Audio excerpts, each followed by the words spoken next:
Well, thanks for joining us for another episode of Successfully Unsuccessful. I'm your host, Josh Dietrich, and today, physically here in the house in St. Michael is Mr. Connor Schmidt. How are you, brother? I'm doing fantastic. Thanks for having me. Yeah, man. Well, if that chair was green, I wouldn't be able to see you. You're so camoed out. That's the idea, man. Yeah. Blending right in. Uh-huh. Well, it's cool, and I love the fact that you answered the call and be willing to come have a conversation with me. But we met, and you're 10 years younger than me, which is crazy to believe. Grew up in St. Michael, which is cool. But we met randomly in Bloomington at a Christian business group, really what I call my core counsel group, trusted advisor group through another organization. But, you know, you weren't married yet. Nope. Recently engaged, no kids. Did you have a dog? Maybe Probably. living with you? Yeah. So no kids, no babies. And here, this guy shows up asking everyone in the group, all 9, 10, 11 of us, for wisdom and how to prepare for having an amazing marriage and to honor his wife and put her first. And I was like, I think if we go back 5, 6 years, okay, I'm 35, you're 25, 24, 25, asking these questions, right? And I was the youngest dude in the room. And here you are getting your ducks in order. And so bring us back at that time. How did you get connected to a Christian business group? And where was your interest and drive to make that happen? Because you were starting a career as well. And, you know, you were a guy that works out and you're a driven dude. And so my guess is, you know, having faith at the forefront of your mind was another aspect that you wanted to just work on. So how did you get there? I don't even know that story, I don't think. Yeah, so my good buddy John Scott connected me with Alan. And this is as I was, you know, building my business in the financial space. And I felt like, you know, the different aspects of my life at that time, work was going well. And I was working out. I mean, everything was good, but there was something missing. And I grew up in the church. My faith has definitely evolved over my life. Especially the last, call it 5 years since we got together in that group. But anyways, I connected with Alan, and you know, Alan asked the question, "What are the 3 most important things in your life?" And you know, my response was, you know, God, family, and I think the third one at the time was probably health and fitness. That is now children, And anyways, he's like, you need to be a part of this group. I'm launching a new one in Edina. We'd love to have a younger guy. I didn't know what I was signing up for, but I was like, you know what? I'm missing that fellowship. I think that's something that I need to do. You know, it wasn't a networking group for me. It was I'm going to try and get around some guys who've, you know, in other areas that I can draw wisdom from. And I think that's exactly what I did. So kind of by accident, I fell in there, but definitely by God's design. You know, it's cool because there's not a lot of places to go, right? Starting your career. Like you have college, and sometimes you can get connected to campus outreach and find a group of guys there that if you're not already partying and doing that whole thing. And that was kind of how I fell off because I didn't have that. And then spent, you know, 24 to, you know, up to 24, 25 till I got married is when my wife and I kind of came back into the faith. And so I was looking for this way to connect with other dudes, you know, business dudes that were driven, that, you know, want to put their wives and their faith to action and grow, you know, but also don't forget that you got to provide for a family. So it's really cool. And at the time you were a newer rep in the financial industry, grinding, and your world was basically what? Picking up the phone and making things happen? Yeah, that's exactly what it was. It was, you know, when you have downtime, call people. You can't leave the office till you call, you know, 40 people a day or whatever the number was. And I always try to do a little bit more than that because when I had started, you know, my wife and I were, my now wife, we were dating at the time. She was still in school, so, you know, I had nothing else to do but grind, but work. Yeah. So, you know, I'd have meetings on Saturdays and 7:00 at night. And at the time it was like, this isn't too bad. But I didn't realize the stress and how much it was taking out of me. Yeah. And that just became normal for me. So it took some outside perspective to say, like, dude, this isn't like the healthiest thing necessarily. So that's key, because who else are your friends at that time? What are your friends doing at that time? Are they married? Are they in careers? Because you're starting off in an industry where you got to put the work in. That's the only way to make it work, right? And I'm sure your appeal was the people and the relationships, but the unlimited upside, right? But were your friends working as hard as you? And were your friends, do they have faith grounding? So, like, the fact of the matter is you were working on yourself in a number of different areas, prior to being married. But where were your friends at that time, your people group? Yeah, so I would say, my closest friends, one was in law school, one was just starting his career, finishing up to be a pilot, and they both grew up in church. But we've never really had that relationship. Now, we have some of those conversations and talk about it, but it's not like I would say they're my best buddies, but I have another group of friends that it's like Christian first, friend second, if that makes any sense. But most of my friends, the people I surrounded myself with, were the guys doing the same dang thing I was. And we were competing against each other, but winning together at the same time. So, the atmosphere was of working that hard was, it was normal to me. Yeah. I didn't know anything different. Yeah. And were these guys probably not married either because of the season of life? I guess some of them were. Some were, some weren't. But we were all putting in the work to get to the end goal, if you will. And at that time for me was a lifestyle.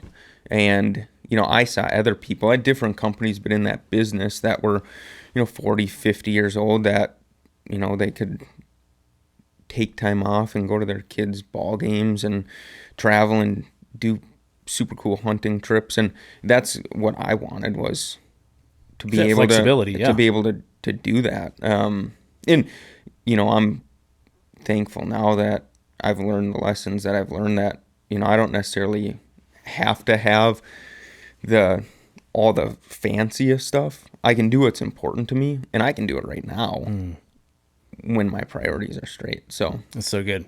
How did you know something, or what did you feel that something was missing? And like when Alan and John J. Scott said, "Hey, got to join this group," you had this baseline of faith, right? And you knew it was important, but at 24, 25, it's not usually the most driving thing for a guy that young and that age. So where was your faith like and trust in Jesus at that point? Or was it like, what, this sounds good because I get to hang around with guys that probably have good morals. Were you feeling more about the spiritual faith component and attraction to learn more about Jesus? Or is it more like the professional well-roundedness? I'm just curious at that time. Yeah, at that time, it was all of those guys that I looked to, that I aspired to be like. The one thing that every single one of them had in common was a faith. Yeah. And so when I looked at that, and even some of the outside folks that I would listen to and try and draw wisdom from, it all came back to faith. And, I knew Jesus growing up. I've never walked away from the faith. There's definitely been seasons in my life where sin has definitely got me more. But anyways, that was one of the pieces to the puzzle, I think, that was missing. There was probably just like an emptiness that I was feeling. And I was like, well, if I talk to guys that are well-rounded in their faith and successful in business, like, I'm going to draw some wisdom out of them. And that's something that I've always really tried to do, is learn from others' mistakes so I don't have to make them. And I've done a fairly good job. I've definitely learned a lot from my own mistakes as well. But, my hope is that somebody can learn from my mistakes and not make the same ones. It's incredible. We don't really realize sometimes in how our lives, we think we know, and you go back as early as we can remember how much we think we know, and every time you learn something new, and then you have a new way of looking at something, You realize how the How realize little the more you know, the more you realize how much you didn't know. Yeah. And so to your point, to know enough to know you want to be around other guys that are older or wiser, that have been more well-rounded, I think is pretty awesome. I think there's usually a gap between not feeling that, and so if you feel that, wanting to learn and grow, you need to have a place to practice that, a place to go. Right. And my struggle was, 10 years ahead of you, was I didn't really find that. Like, I was involved in church, but I never felt like I found guys that I was learning from, that were older than me, that are wiser than me, showing me how to do life. And so it was really cool to meet this young kid that's like his turn to bring in his host issue, and his first host issue, which is, basically a simple way of saying, here's something going on in my life. I want my personal board of directors to weigh in on it, right? And yours was what? What was the first host issue you brought to the table? I think it's just being a godly husband. Yeah, simple as that. I think it was like, hey, I'm getting married, I'm engaged, and I'm grinding. How do I not screw this up and prioritize? I think it was. How do I prioritize my wife over my work? Because I knew at the time that work was definitely the priority, and I knew that switch had to flip. It needed to change. Yeah. Because I think I even remember reading the host issue, talking about that had been your focus. That had been your, wiring to just grind. Yeah. And so going into that, I was just like, wow, how cool. Like, amazing opportunity to like flash forward through the lens of guys 10, 15, 20, 25 years older than you. And even Rick Olson, he was in his almost mid 70s at the time. Yeah. Talk about wisdom. So talk about a man who loved his wife. Oh, dude. I connected with him a couple weeks ago, and he just lost his wife, and 50 years they were together, and man, he lived for his wife. But, like anyone, there were instances where it's not 100% all the time. He had 50 additional years to practice, man. Right. So, and, I've been very blessed in my life. I mean, my parents are still married and love each other. My grandparents were married. Well, if my mom ever sees this, she'll be upset that I don't remember. It was like almost 70 years. I want to say 67 years, something like that. But a long time, and my grandpa loved his wife. And my grandpa was the best man at my wedding, along with my brother. Yep. And part of the reason why I asked my grandpa to be the best man is because the way that he loved his wife, my grandma, through everything. I mean, the last 10 years of her life was dementia. The patience that he had was wild. And even just, watching how my dad loves my mom, there's so much that I've been able to draw from them, but neither my grandpa or my dad was building a business and running a business. And, they had basically 9 to 5 jobs.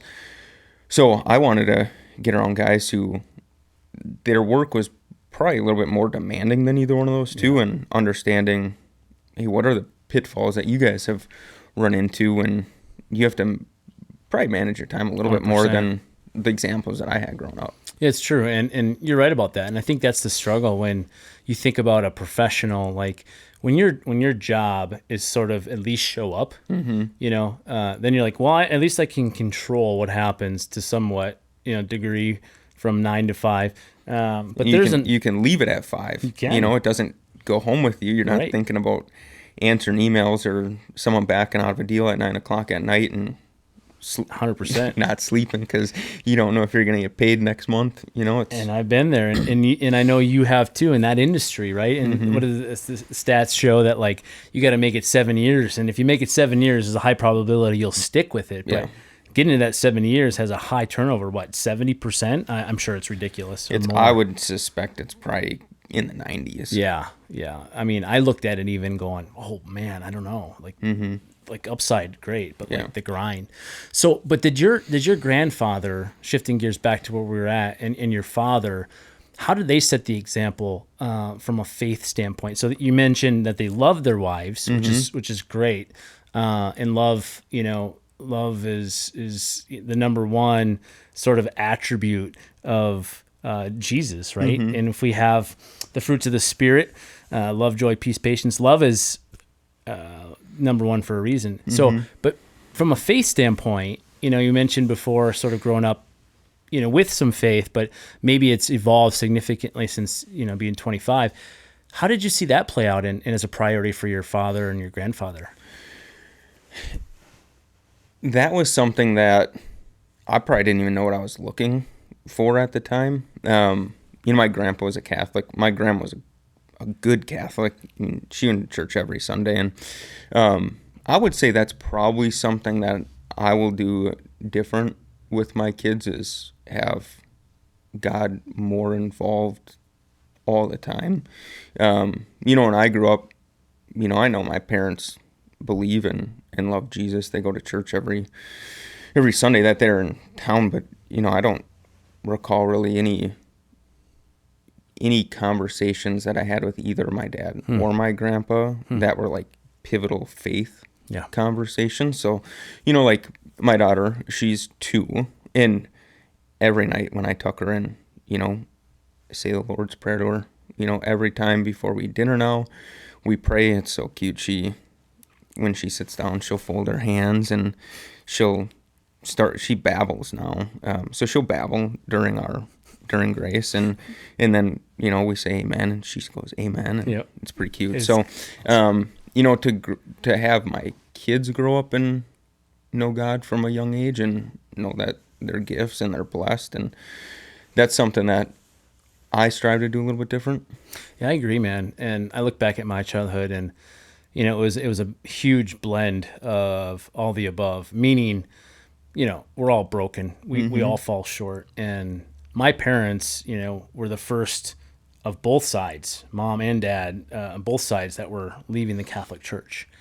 And because they discovered the meaning of having a relationship with Jesus and how it could change your life, and it did. But that requires an ongoing pursuit. And, I know faith was important, but, Scripture talks about walking and talking with them about Jesus when you lie down, when you get up, walking down the road, and ingraining that all we have comes from God. And the best model we have is this man named Jesus that showed us how to live. And so, so grateful for, the group that we were that's where I started in this whole journey of getting connected with other like-minded men, because you hear about guys that are, praying out loud with their spouse, and, different ways that they're encouraging their kids in their faith to grow. And I learned about Operation Timothy. So my 13-year-old, he'll be 14 in the fall. We just started Operation Timothy week 2. That's an awesome curriculum. Oh my gosh, yeah. So have you been through it? I have. Yeah. So for those that don't know, Operation Timothy is a very simple, amazing, not simple, but there's a lot of depth, right? Kind of really just, what is the purpose of life? Is the Bible credible, right? These are the first 2 chapters, and diving deep into what does it mean.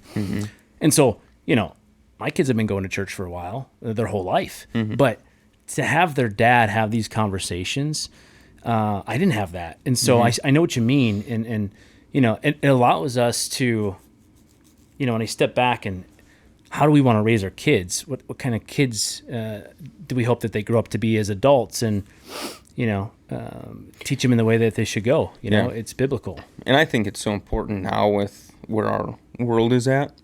Our pastor just preached on this. The Christians are in a different light now than they were 30 years ago, right? So, what I love about this, and, the other groups that we've been a part of, is, dude, we're all over the place. Christian men that just want community. And to have a place to go is so important. And I think, if you're able to build and instill that in your kids so that they follow God and not the world, dude, they're going to be miles ahead of everybody else. Every day. Not even talking about what success looks like from a worldly perspective, but just my kids can have peace, not be anxious. That's I think so important. Well, and I discounted how much that modeling is important, just because I didn't have it to follow. Yeah. And we went to church. We had, the requirement of going on Wednesdays, and, I was baptized, and I made my own personal decision and all these things. But like, to live it, to see what it meant as it affected how my dad would treat my mom, and I just learned his anger as opposed to, be quick to listen, slow to speak, slow to get angry, as James talked about. I never even heard of James, So it's wild, but you're right. Like, the narrow path is narrowing. Like, the world is just eaten up. Culture, and so much so we're confused. Yeah. Right and wrong, and I'm a good person means, what, I can figure it out on my own, and that's where we continue to fall. Right. Learning to model how Christ lived, and exploring this type of content with your child has been a game changer. But so, relating it back to a 24, 25-year-old asking some wiser, older dudes, men, grandpa, and some examples, how to love and honor your wife. Do you have any takeaways? Can you think back to that time, presenting this thing as a young buck? How did you feel at the time? And I know you were a sponge for sure, but what were some takeaways? Because you're brand new, either just got married. I think you started the group as you were engaged. 6-7 months later, it was your turn to present the host issue, which is, a way of saying, hey, this is what's on my heart and mind. What do you guys think? So talk to us about that takeaway. Yeah, I mean, at the time, there were probably more takeaways, but the big one that really stuck with me is learning what not to do. And that got me to priorities. Like, where are your priorities at?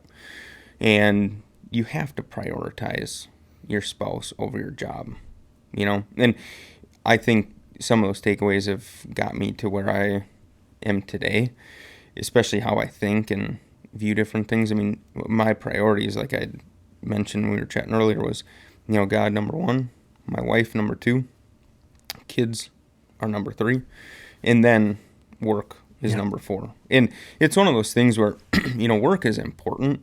Definitely is, because it's for me anyways, work is a means to the end. Yeah. And there's a lot of ways that we can that God uses our work to honor him. And I'm still learning that. I mean, that's probably one of the things I'm going through right now is looking at, like, okay, well, in the space you have me, right, how do I be a light for you? And the industry that I'm in now, there's a lot of really rough, some old folks. school, the industry when serving a certain client base, right? Yeah, and granted, there's a lot of good Christian men too, but it's a rough industry. So, for me to be able to be the light in that industry and figure out why I'm there, if I could figure out why I'm there right now, that'd be awesome. My guess it's going to be a couple of years down the road when I can look back and see, okay, because it's like anything. Even when I was building my business and some of the career transitions that Sarah and I have had over the years, at the time we were in the storm. I think of it like going through the clouds. Dude, it's so foggy when you're on the ground level. But when you're up and above the clouds, you can look back and be like, okay, well, I see what you're doing that's there. why God did it. And, that kind of takes me to one point. You've probably taken the spiritual gift test. I've taken them a handful of times. And I have, a handful of them, like leadership, evangelism are some, but the one that's always off the charts on every single one, no matter what, is faith. And that's when that comes so easy to me. So basically for me, if I see it and read it in the Bible, it's on my heart.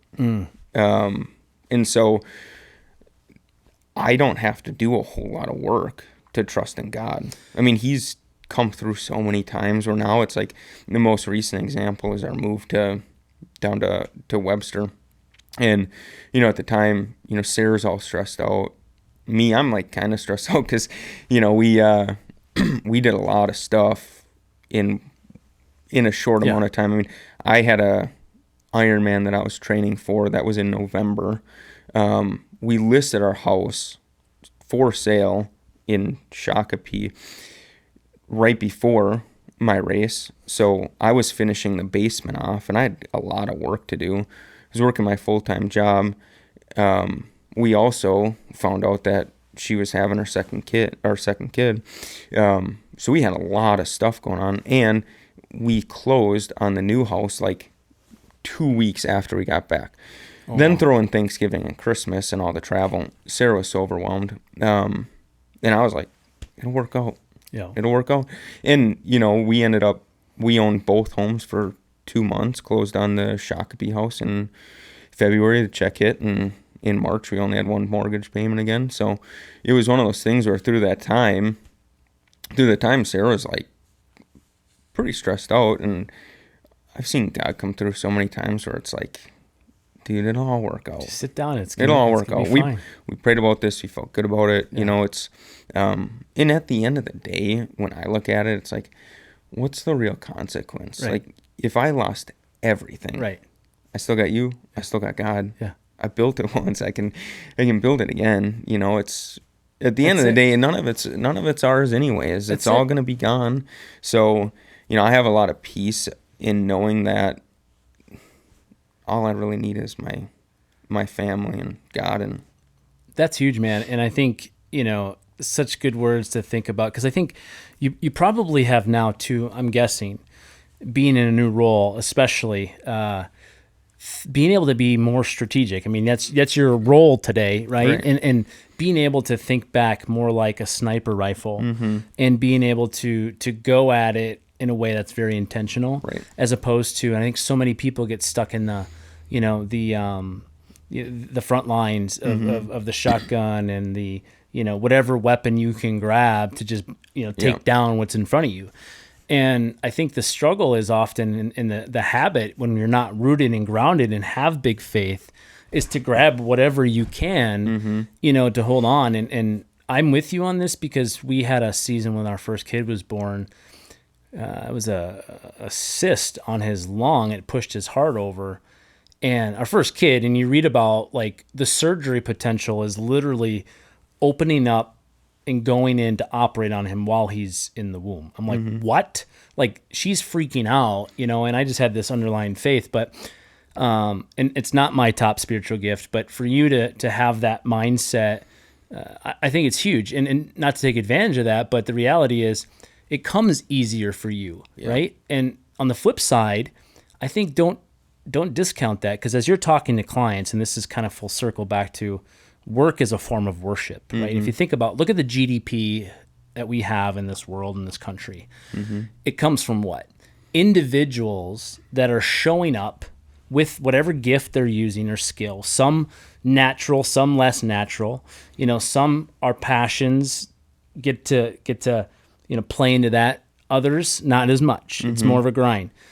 But we're already in that space. And when we're trying to return shareholder value, that's only done through serving, by selling and providing a value of products and services, right? So it's the exchange of value. Now, it's very easy to brush over and say, I work, I'm serving God, but the next layer deeper then is, how are you using me right here, right now, with the influence that I have with my clients, with my suppliers, with my employees? And we take it for granted, but you're right. How do we recognize the fruit? And I think one thing that has helped me through this is really being clear that He has you in this season. And we often get stuck thinking about the thing that's going to distract us from what He has for us right now. And even in the storm, we should be able to find and identify ways to be grateful and practice gratitude, right? Because you're right. At the end of the day, it could all go away, and you still have what you've always had, is a soul, and to be alive and knowing that this isn't where it ends, right?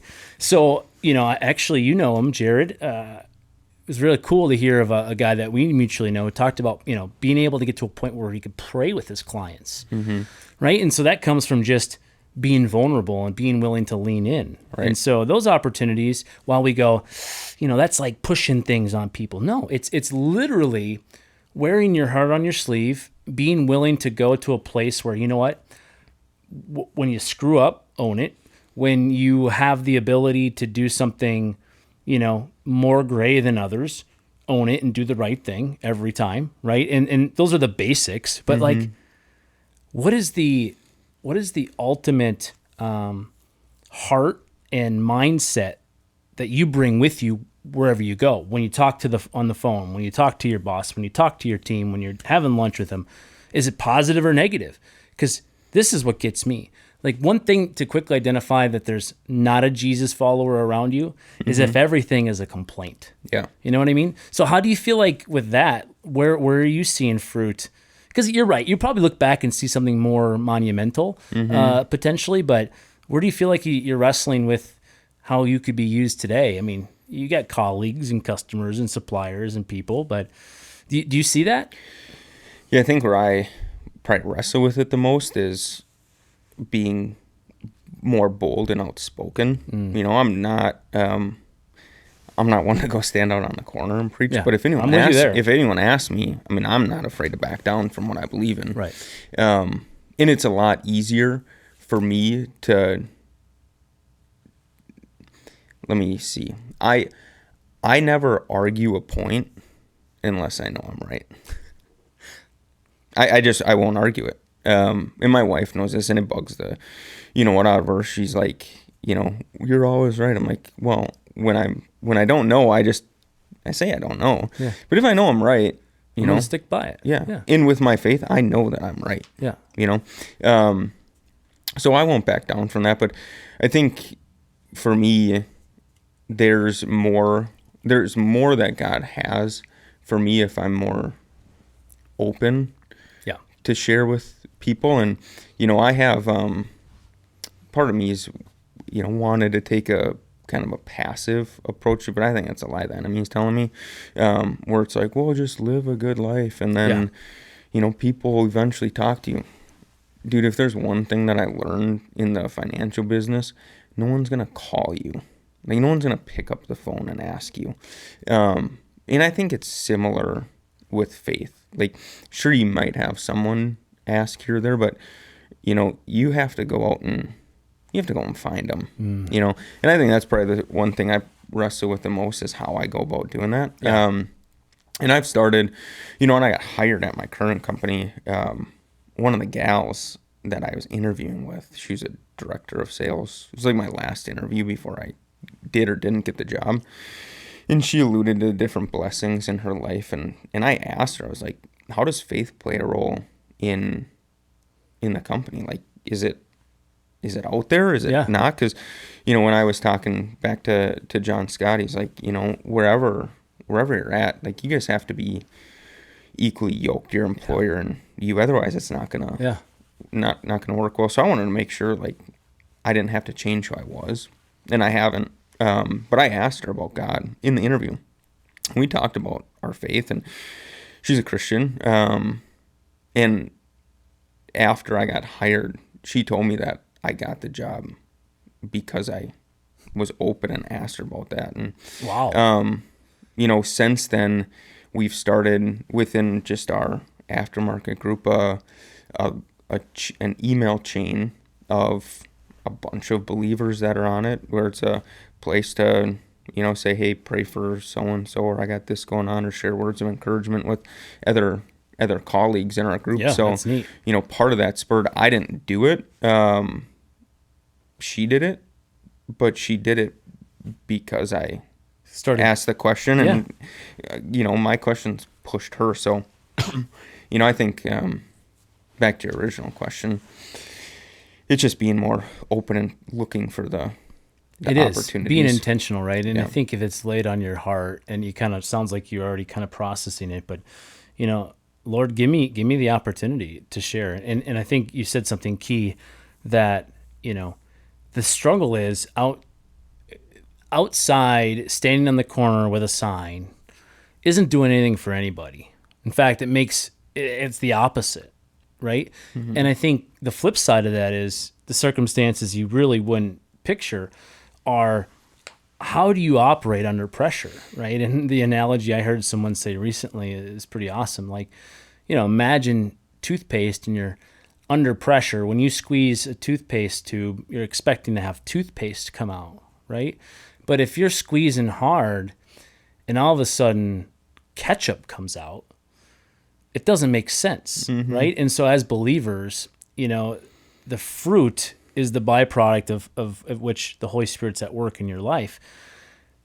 That means if we're living reserved and, reluctant to share how he's working, in some ways that's making audibles on the type of person that I am. And I have been in a habit now of sharing this with people. Like, I want to be the same dude right here as I am if we're, bowling or hunting or, we're on a bike ride together, we're, having a beer. Like, I want to be the same dude, because I know people that you talk business, a business dude, it's a different dude, if you see him outside of work, or a different dude if you see him outside of church or whatever. Yeah. So it's wild. That's too much for me to keep multiple right? personas up. I know. Well, but think, here's an illustration for you. Okay. Here's a good one. The reality is, if someone's reaching out to you and they're a friend, and they're saying some things via text message or even on a phone call, it's easy just to go, I'm going to blow it off. I'm not going to respond to it. I'll deal with it. Maybe I don't even care. But like, okay, now take that for a second and put that inside an email and with your work email information on it. We almost to a T want to make sure that our response times are good, that we're going to use proper grammar and punctuation, and that we're going to reread our messages. Right. And so why? Because we care. Well, why do we care in one instance and not the other? Yeah. So I don't know, man. When I think about it, it's about kind of how we can continue to bear good fruit. But yeah, I think that authenticity is so important. Yeah. I mean, the authenticity and the humbleness, I think, has gotten me to where I'm at today. There's definitely areas that I will, I'll brag myself up to my wife, but not really anybody else. But she's like, "Watch your ego." I'm like, well, I gotta brag to it's somebody. The only place that I can really share. But there's a lot. I mean, there's a lot of stuff that I've done that I'm like, well, if you ask me about it, I'll share. But I'm not gonna lead with it, because at the end of the day, people, like the people that I admire the most are the ones that let me talk about me, that know me. And so that's, kind of what I try to emulate is, if I care about you and I want you to like me, well, let me learn about you a little bit. Yeah. No, it's very true. Very true.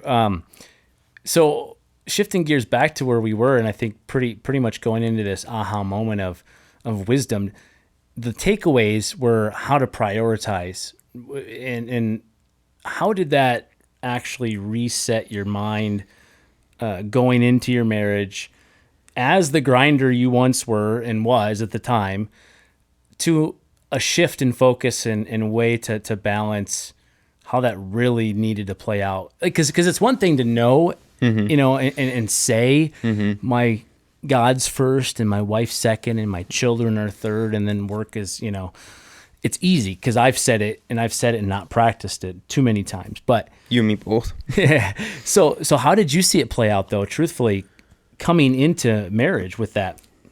Yeah, it probably didn't really sink in until 6 months in or so. And so my wife's first job out of school was a recruiter, and we would get home both under an enormous amount of pressure at work. At the time for us, there was a couple months where we were drinking a bottle of wine a night. And we were just like, well, we're young kids. Looking back, it's like we were drinking our stresses away. It's only 2 glasses together. Each. Well, it was one for her and the rest of the bottle for me. Yeah. And then I'd probably have a couple beers or whiskey afterwards. Yeah. And anyways, it got to a point where, she had showed up as a different person that I knew back in college when we met and got engaged. And I told him, like, you got to quit your job. And then a couple months later, it was the same thing for me. And I ended up, at that point, moving from an individual producer to a team role where I offloaded the stuff that really stressed me out, the operations side, managing the business, the taxes, all that jazz. And I could focus on just selling, because that's what I like to do. So I figured, well, if I do that, then I'll be happy. And I was. It was a good transition. I love that team. I still work with them today personally. But you know, a couple years into that, we found out that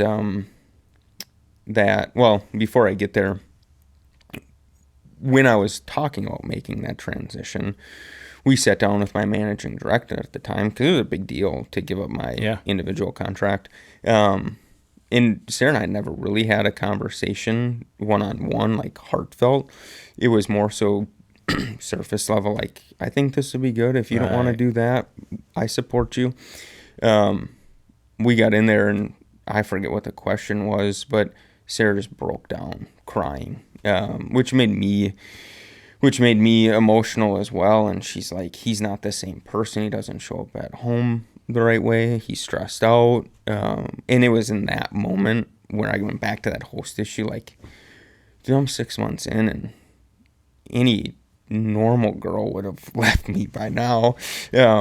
So, you know, it was that meeting anyways, where I was like, all right, this is crystal clear. I got to make the shift. Isn't that funny? Yeah. Like, it's so obvious going into it. We have the playbook. You know, we know Paul talks about it too. We know what we're supposed to do, but we don't do it. You know, I know what we're not supposed to do, and I do it anyway. You know, and it's like, such is life, right? It's so, that's huge, man. And I think getting to that place where we actively listen to our spouse's concerns, and they shouldn't happen. Those types shouldn't happen overnight. They actually start very slowly, and when that dynamic grows, eventually, then it's unrecognizable. The slow fade, right? Everyone knows about that song. Yeah, it's just it's a one step off course at a time, and before you know it, you're way off course. And so I think another thing that I pulled from that group, I'm pretty sure it was Rick, maybe it was someone else, that had shared, like, our wives are a gift from God, and God speaks to us through our wives. So, like, listen to your wives. And I've gotten a lot of really good counsel from Sarah, even if it's just asking questions that make me think about stuff in a different way. What I love about our marriage, it's been pretty easy the whole way through, because we're open about it. You know, the first 6 months was rocky for both of us, but neither one of us knew it was rocky until we look back. But you know, it's one of those things where if you can just communicate with your spouse and spend time, I'm so grateful that I learned that 4 years ago. Right. You're ahead of the curve. And even since then, learning that and then transitioning from that team to my current career that transition was a lot clearer to make. We're living in our place where we often know what we should do. We think it's all great. And then when something happens, really actually becomes the testing of our faith. Because when those rocky patches happen, it requires us to kind of step into it. And I think there's so much from our childhood and past that impact today that I never really realized until going through counseling, right? Going through counseling with your own spouse, actually engaging in marriage books to learn from each other. That, the more we know about life, the more we realize we don't know. Same thing about ourselves. The more that we know about ourselves, it's like, wow. And then apply that to your spouse. You're like, this whole time we've been using, you say this, I think something completely different. And then when I finally realized the problem is definitional, right? And I start using the definition, there's another angle, which is perspective of that definition. Right? And so communication is just so key in that. But, from all these wise guys, pun intended or something, that when you think about their message to prioritize your wife and love your wife, you don't see that. It sounds too simple to be, true. Like, it's just that easy. Well, how do you put that into practice? And I bought two houses without asking my wife. And my justification was, well, she's not involved in the finances, therefore she doesn't really have a say. And so we're still working through this because we continue to give, but like, because she doesn't know a whole lot about our financial situation, she doesn't have confidence and knowledge of the details to be able to articulate that. So we were asked to do this interview to talk about generosity. And, because this is a barrier for her, the attitude was, I don't want to talk about it, blah, blah, blah. And so one would believe that she doesn't want to be on camera. You know what I mean? But the reality is it's the thing behind the thing, and it's usually one thing deeper. Yeah. So, one thing that I just recall too, and this is where you just made my day a couple weeks ago, talking about your wife and, the relationship you had, the season you guys were in, basically was you decided to take this team job, right? Which brought the pressure down for you to have to deliver every single week, right? Because your compensation was at risk. But then she was involved in the same environment, but from a different perspective. And so she had probably some of that with her boss that was dealing with financial instability. And so you called me up one day, and hey, it's Connor calling, because it wasn't that uncommon for you to call. We talked probably a couple times a month, maybe, or once a month. You would call a couple times a month or once a month because we were still in a group, and you're like, hey, my wife's thinking about a transition, and maybe someone, she's young, she has these kind of areas, but she's really open to anything. And I think I said at the time, I'm like, are you serious? Because that sounds perfect. We're hiring a role. We've never done this before, this particular role. And if she's interested in this, and this, I think it should be a good fit. And what happened? She got hired. She got hired. You knew it. I still remember that conversation. I was sitting in the Panera Bread parking lot in Woodbury when we were talking on the phone.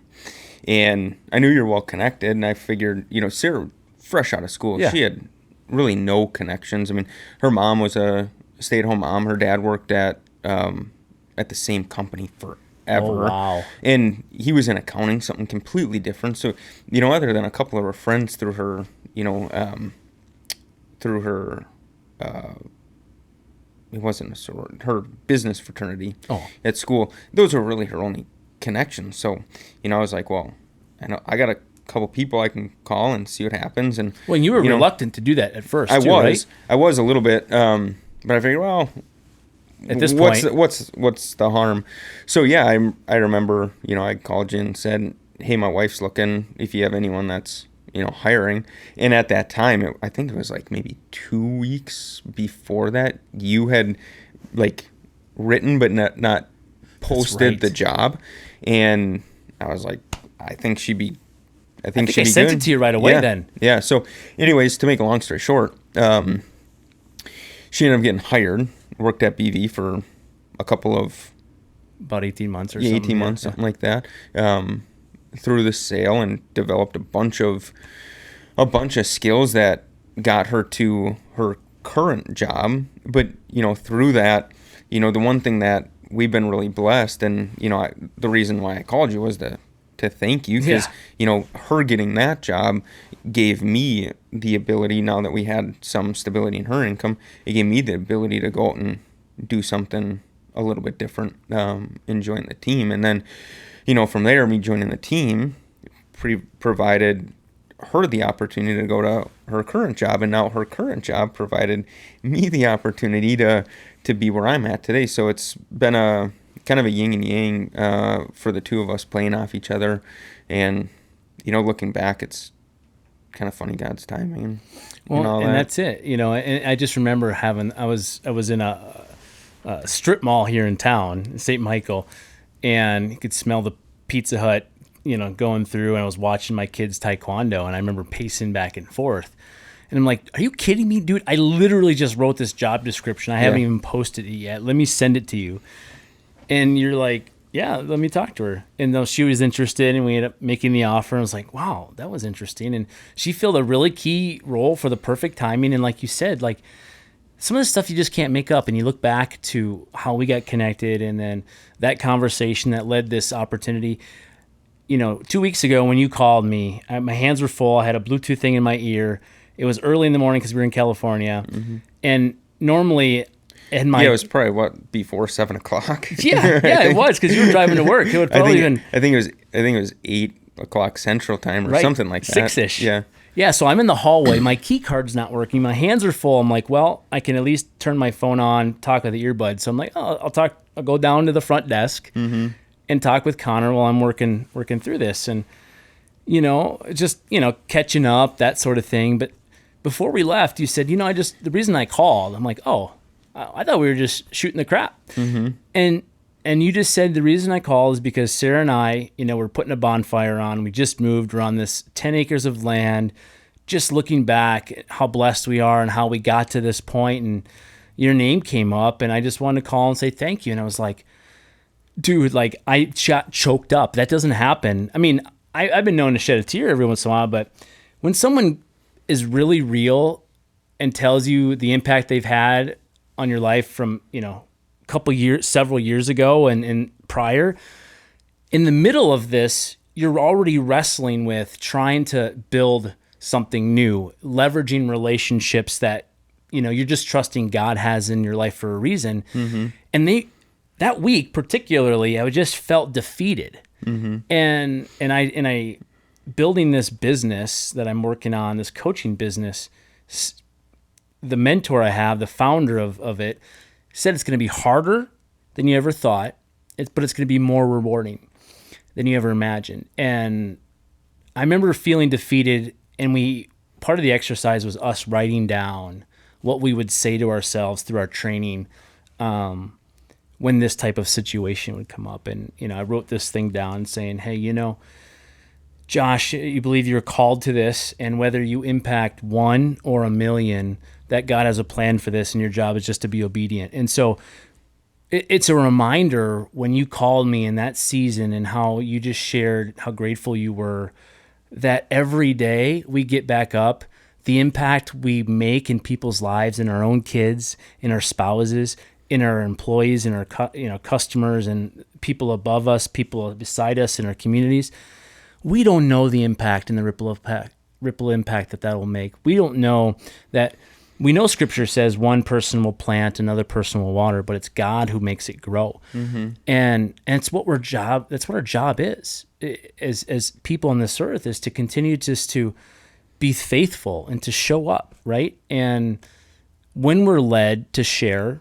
And when we're led to be quiet and listen.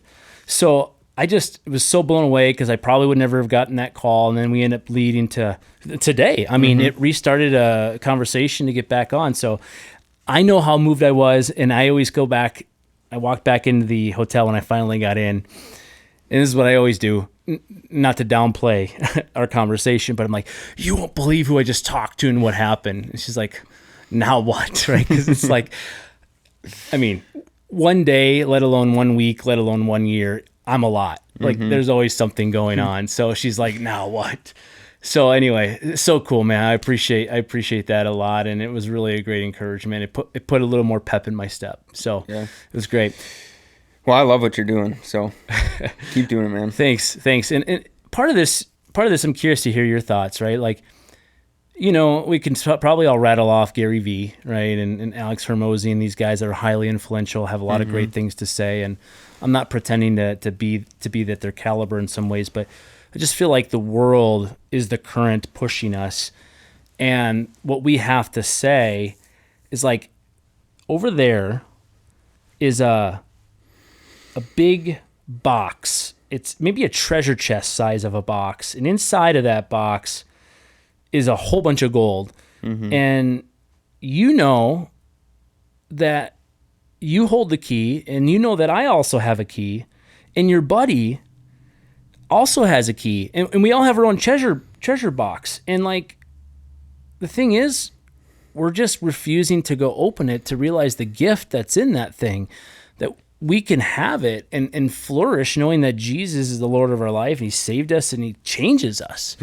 So I think sometimes we don't always understand what we're going through. A lot of times we don't understand, but when God continues to be faithful and he shows up in your life, and he has in the past, like you're describing your faith, you look back and you're like, man, look at the provision. Look at the provision. Look at the provision. And that increases your faith. Right. It's like you show up once, you're going to show up again. Yeah. It's like, so 2023 last year was a game changer to get to this point. This just trust in the Lord. It was one of the first times in my entire life that I've just been like, you know what? The door is wide open, but I'm not going to run through it. I'm going to wait on him and wait for that. So that's my encouragement for anyone. It's like, it's so easy to want to just play the slow game, play the long game, be kind to the people you're at. So that's good. Well, shift gears. I know we gotta wrap, but kind of just the last thing on my mind is thinking about the future. And as you've gotten to this point, looking forward at 30 years old, building a future for himself, step back, paint a picture for us, take what you've learned and just how is your view of the world, knowing that you're saved? How does it impact the way you live? How has Jesus transformed your life? And how are you different? Because I know that's answers for everyone, and that's really the point of our testimony. So I'd love to just jam on that for a second with you. That's a big question. I mean, over the next, I would say, 10 years, my main focus is building my family. That's what, Sarah and I are looking at. We want 4 kids. All right. We're halfway there. Almost halfway. Almost halfway. My job is halfway done. Yeah. There we go. She's not quite halfway there. But it's being focused on that piece of it. And part of that is growing in my faith and changing who I was to who I want to become. And one thing that I have struggled with in the past, I think I'm getting a lot better at it, is, I'd run straight to God when things are rough. But when things are good, it's like, I can do this, which is so silly. But the reason why things are good is because I went to God. And even in the dark seasons, if I'm in the Word, it's not that dark. So, Amen. When I look at the world and the craziness that's happening out there, it's like, all right, well, there's not a whole lot that I can change today, but I can change a little bit. And if I change in one person's life, especially in my kid's life, I mean, maybe I'm the guy who raises the kid who changes a ton of people. I don't know what God's plan is. Yeah. But what I do know is that as I'm in the Word, as I'm around guys that are in the Word, I show up much better at work, as a father, as a husband. So I'd say that's probably my biggest focus. I think, at some point in time, I've talked about this with some other buddies. I might get back into the entrepreneurial space at some point in time and buy a business and grow a business. I don't know what's in the cards for me. At the end of the day, whatever God's plan is for me, I'll just try and do my best job listening and go where He leads me. But ultimately, I want to have impact on people. I'm in a role right now where I'm a individual contributor. I could stay in this role and do well forever, but at some point I'll get bored of it. I love coaching and teaching, and I kind of selfishly, because I learn and grow a lot more from it. Yeah. But to be able to have, if someone else could have the success that I would have had, and I had a part in that, I would get so much more joy out of that than me just having the success itself. Because the recognition to me, I could take it or leave it. Yeah. But if I can help someone else get recognized, that really means something to them, that would bring me a lot of joy. Yeah, that impact, right? That's what we were just talking about. And, that's the number one thing we're providing for our kids, and it's so easy to forget. Like, I even remember a large season of my life where it's like, I'm just a dad by default. I'm a husband because I got married and we went through the process formally, and there's all of that. We all have that. But when you wake up and it's even today though, when you're passionate about what you do, sometimes it's easy to let that consume you. But on the flip side, being an individual contributor, knowing that your role is pretty defined, it's actually on the other side of the coin, almost better for a person to be able to be grounded and rooted and have their priorities, because the world is never on fire. I mean, there's always things that come up for sure, but so be careful what you wish for. But I think, the time that we are able to just live and be still and learn about ourselves, but then applying scripture and prayer into who he wants us to become. And there's days when that light bulb clicks and you're like, oh, that's what you were preparing me for. And I just read something that's so true recently. Like when something we hear about or discover that we don't know, that I actually get excited learning to see how God will unravel it for us. Like, what's this all about? Like, how's this going to go down? So, yeah. With that, I would say right now I'm probably in a season of rest, if you will. Yeah. The one thing that Sarah and I have in common that we know for a matter of fact is that, I was called to be a father. She was called to be a mother. And we both know that. And it's crystal clear. I love being a dad. And I would say one thing that becoming a father changed was my perspective on my faith. I mean, no doubt. As you know, your relationship with your kids is much different than with your spouse. You love them in a different way. I didn't know the capacity that I had to love someone until I had a child. Yeah. And I'm sure there's a lot of dads out there that'll listen to this and be like, yeah, man. But until you're dad, like, you can't understand what that love is. And that changed my perspective on faith. Like, we have a father that loves us so much that he sacrificed his only son. Dude, there's nothing that I can think of that I would sacrifice my kid for. So it's even another level that I still don't completely understand that level of love, but I understand a lot more. It's changed my perspective and relationship with my in-laws. Because, my father-in-law has 2 daughters, and I respect him in a different way than I did before. With my parents, my relationship has changed. My perspective has changed. It's that shift has been pretty monumental for me and how I think and what's important to me. So that's it, man. Yeah, and I think transformation is an ongoing process. To become more like him is just this old kind of being cycled out, right? Yeah. And so it's so good for you to share.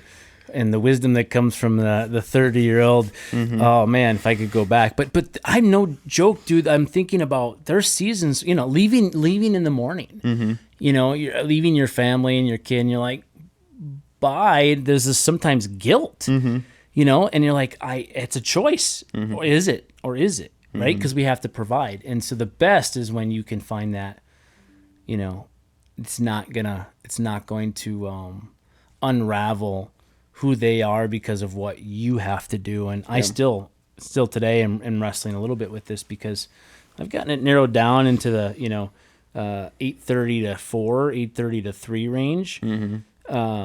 But even that, sometimes it's like, if I could be locked down. I think for high achievers like us, it can be pretty tough to be settling. Yeah. Yeah. But it's so important to be around and involved and present with your children. And I even see that in my daughter. I don't know how other people around me are involved with their children, but our kids are different, and I think the common denominator is time spent with dad. So anyways, I would say there's a lot of stats around that. To any of you Christian dads out there, be present, be around your kids, enjoy your kids. I mean, they're such a gift, and have more. Have more kids. Yeah. Don't stop. And then even when you think you're done, my wife was wrestling with the whole thing of having 5 guys. I was like, you're gonna have one more. And she's like, I'm done. Mm-hmm. And I already had the appointment for the snippage, and then we found out like 2 weeks before. Yeah. And baby 5 was coming. Yeah. So. Well, to your point earlier, seeing how God's going to unravel everything. Yeah, I think with how expensive everything is now, daycare and all that jazz. I told Sarah, I'm like, I don't know how we can afford 4 kids. Like right now, we definitely can't. But, things will change. God will provide. If his plan is in fact us to have 4 kids, then he'll provide something will give. Maybe it's 3 kids, maybe it's 2, maybe it's 6. I don't know. But whatever it is, I mean, we'll just be obedient to him, and so good, things man. will work out. So good. Well, I'm glad you made the trip up. Yeah, appreciate it. We are, a couple dudes hanging out on a couch, sharing stories, watching the cameras overheat one after the other. But thanks so much for tuning in for another episode of Successfully Unsuccessful. My man Connor Schmidt was here. Thanks for joining us, and thanks for having me. See you all next time.